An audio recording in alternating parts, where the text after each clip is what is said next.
DCB മീഡിയയുടെ പുതിയൊരു വീഡിയോയിലേക്ക് സ്വാഗതം. ഈ ഡിസംബർ മാസത്തോടെ 2025 വർഷം അവസാനിക്കുകയാണ്. ഈ ഡിസംബർ മാസത്തിൽ നിങ്ങൾ പൂർത്തിയാക്കേണ്ടതും അറിഞ്ഞിരിക്കേണ്ടതുമായ വളരെ പ്രധാനപ്പെട്ട ഇൻഫർമേഷനുകളാണ് വീഡിയോ വഴി ഷെയർ ചെയ്യുന്നത്. അതിനാൽ വീഡിയോ പൂർണ്ണമായും കാണുക, സുഹൃത്തുക്കളിലേക്കും ഗ്രൂപ്പുകളിലേക്കും ഷെയർ ചെയ്യുക, ലൈക്ക് ചെയ്യുക, സപ്പോർട്ട് കൂടി തരിക. ആദ്യമായി അറിയേണ്ടത് ഈ മാസം ബാങ്കുകൾക്കും വിദ്യാഭ്യാസ സ്ഥാപനങ്ങൾക്കും ഉൾപ്പെടെ കൂടുതൽ അവധി ദിനങ്ങൾ വരുന്നുണ്ടെന്നതാണ്.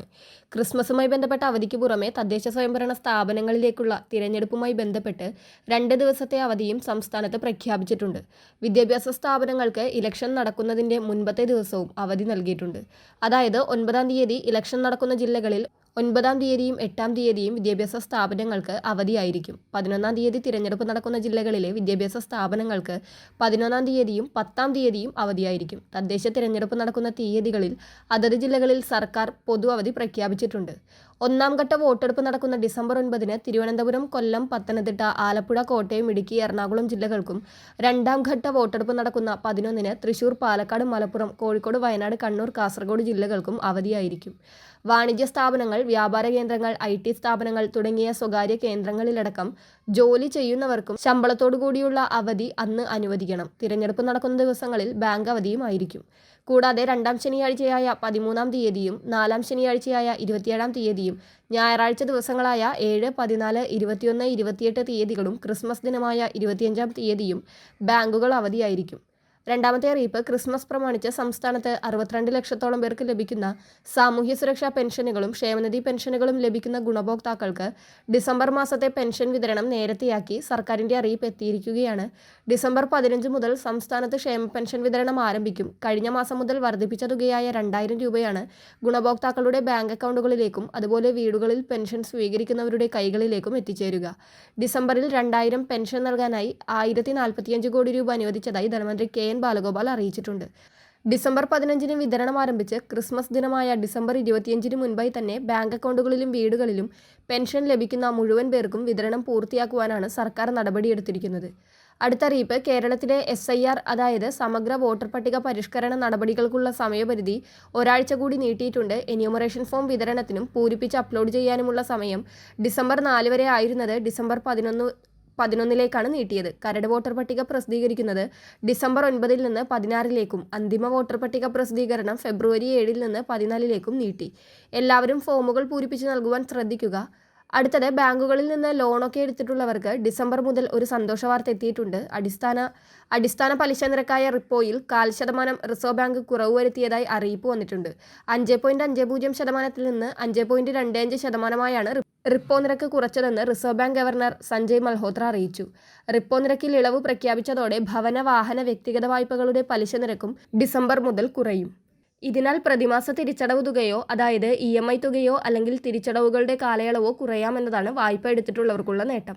അടുത്തത്, ഡിസംബർ മാസം മുതൽ ആധാർ കാർഡിലും വലിയ തോതിലുള്ള മാറ്റങ്ങൾ വരികയാണ്. ഡിസംബർ മുതൽ നിലവിൽ വരുന്ന പുതിയ സംവിധാനം അനുസരിച്ച് ആധാർ കാർഡിൽ ഇനി ഫോട്ടോയും QR കോഡും മാത്രമായിരിക്കും പ്രധാനമായും ഉണ്ടാവുക. Unique identification authority of India കൊണ്ടുവരുന്ന ഈ മാറ്റത്തിലൂടെ പേര്, വിലാസം, 12 അക്ക ആധാർ നമ്പർ എന്നിവ ഉൾപ്പെടെയുള്ള വ്യക്തിഗത വിവരങ്ങൾ QR കോഡിൽ സുരക്ഷിതമായി എൻക്രിപ്റ്റ് ചെയ്യപ്പെടും. പുതിയ മാറ്റങ്ങളനുസരിച്ച് ആധാർ കാർഡിൽ ഇനി പ്രധാനമായും ഫോട്ടോയും QR കോഡും മാത്രമായിരിക്കും കാണുക. വ്യക്തിവിവരങ്ങൾ QR കോഡിനുള്ളിൽ മറഞ്ഞിരിക്കും. ഡിജിറ്റൽ ഉപയോഗം നിർബന്ധമാക്കും. വ്യാജ ആധാർ നിർമ്മാണവും തട്ടിപ്പും തടയുകയാണ് ലക്ഷ്യം. പുതിയ കാർഡിൻ്റെ ഫോട്ടോ കോപ്പി അനുവദിക്കില്ല. ആവശ്യക്കാർക്ക് QR കോഡ് സ്കാൻ ചെയ്ത് ആവശ്യമായ വിവരങ്ങൾ മാത്രം ലഭ്യമാക്കാം. ഉദാഹരണത്തിന് പേരും ഫോട്ടോയും മാത്രം. ഡിസംബർ മാസം മുതൽ പുതിയ കാർഡ് ഡൗൺലോഡ് ചെയ്യുന്നതിനായുള്ള മൊബൈൽ ആപ്പ് നിലവിൽ വരും. അതുപോലെ പുതിയ ആധാർ കാർഡിനും നിലവിലുള്ളവ തിരുത്താനും നൽകേണ്ട രേഖകളുടെ പട്ടികയിൽ നിന്ന് പലതും ആധാർ അതോറിറ്റി ഒഴിവാക്കിയിട്ടുണ്ട്. പാൻ കാർഡ്, സ്കൂൾ വിടുതൽ ട്രാൻസ്ഫർ, ഭിന്നശേഷി സർട്ടിഫിക്കറ്റുകൾ, സർക്കാർ വകുപ്പുകൾ നൽകുന്ന ഫോട്ടോ പതിച്ച തിരിച്ചറിയൽ കാർഡ്, കേന്ദ്ര സംസ്ഥാന സർക്കാരുകൾ കൊടുക്കുന്ന കുടുംബാവകാശ രേഖ, പൊതുമേഖലാ ബാങ്ക് നൽകുന്ന ഫോട്ടോ പതിച്ച പാസ്ബുക്ക് തുടങ്ങിയവയാണ് ഒഴിവാക്കിയത്. വോട്ടർ തിരിച്ചറിയൽ കാർഡ്, ഫോട്ടോ പതിച്ച റേഷൻ കാർഡ്, ഡ്രൈവിംഗ് ലൈസൻസ്, ഫോട്ടോയുള്ള SSLC ബുക്ക്, പാസ്പോർട്ട് എന്നിവ തുടർന്നും ഉപയോഗിക്കാം. അടുത്തത്, 18 മുതൽ 30 വയസ്സ് വരെയുള്ള ചെറുപ്പക്കാർക്കായി connect to work Prajwala scholarship പദ്ധതിയിലേക്കുള്ള അപേക്ഷ ഇപ്പോൾ ആരംഭിച്ചിട്ടുണ്ട്. എംപ്ലോയ്മെൻറ്റ് എക്സ്ചേഞ്ച് വെബ്സൈറ്റ് മുഖാന്തരമാണ് അപേക്ഷ സമർപ്പിക്കേണ്ടത്. +2 ഡിഗ്രി, ഡിപ്ലോമ, ITI എന്നിവ കഴിഞ്ഞ് നൈപുണ്യ കോഴ്സുകൾക്ക് തയ്യാറെടുക്കുന്നവർക്കും മത്സര പരീക്ഷകൾക്ക് തയ്യാറെടുക്കുന്നവരുമായ ഉദ്യോഗാർത്ഥികൾക്കാണ് ഈ പദ്ധതിയിലേക്ക് അപേക്ഷിക്കുവാൻ സാധിക്കുന്നത്.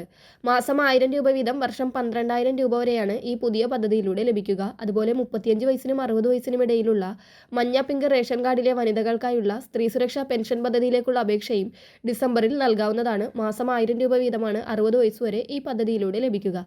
ഇലക്ഷൻ കാരണം ഇപ്പോൾ അപേക്ഷ സ്വീകരിക്കുന്നത് നിർത്തിവച്ചിരിക്കുകയാണ്. തിരഞ്ഞെടുപ്പ് റിസൾട്ട് വന്നതിന് ശേഷം വീണ്ടും സ്ഥിരമായി താമസിക്കുന്ന പഞ്ചായത്തുകൾ, മുനിസിപ്പാലിറ്റികൾ, കോർപ്പറേഷൻ ഏതാണോ നിങ്ങളുടേത് അവിടുത്തെ പഞ്ചായത്ത്, മുനിസിപ്പൽ അല്ലെങ്കിൽ കോർപ്പറേഷൻ സെക്രട്ടറിക്ക് അപേക്ഷ നൽകാവുന്നതാണ്. ആധാർ കാർഡും പാൻ കാർഡും തമ്മിൽ ലിങ്ക് ചെയ്യാത്തവരുണ്ടെങ്കിൽ ഡിസംബർ 31 വരെയാണ് അത് ചെയ്യുവാനുള്ള അവസാന സമയം. അത് കഴിഞ്ഞാൽ വലിയ തുക പിഴ അടയ്ക്കേണ്ടി വരും. മാത്രമല്ല പാൻ കാർഡ് പ്രവർത്തനരഹിതമാവുകയും ചെയ്യും. മറ്റൊരറിയിപ്പ്, ക്രിസ്മസ് പ്രമാണിച്ച് ഡിസംബർ മാസത്തിലെ നീല വെള്ള റേഷൻ കാർഡുകാരുടെ അരിവിഹിതം വർദ്ധിപ്പിച്ചിട്ടുണ്ട്. നീല റേഷൻ കാർഡിന് സാധാരണ വിഹിതത്തിന് പുറമെ 5 കിലോ സ്പെഷ്യൽ അരി കിലോയ്ക്ക് 10 രൂപ 90 പൈസ നിരക്കിൽ ഈ മാസം ലഭിക്കും. അതുപോലെ വെള്ള റേഷൻ കാർഡിന് 10 കിലോ അരി കിലോയ്ക്ക് 10 രൂപ 90 പൈസ നിരക്കിലും ലഭിക്കും. ഡിസംബർ മാസത്തിലെ ഈ പ്രധാന കാര്യങ്ങൾ നിങ്ങളുടെ സുഹൃത്തുക്കളിലേക്കും ഗ്രൂപ്പുകളിലേക്കും കൂടി ഷെയർ ചെയ്യുക.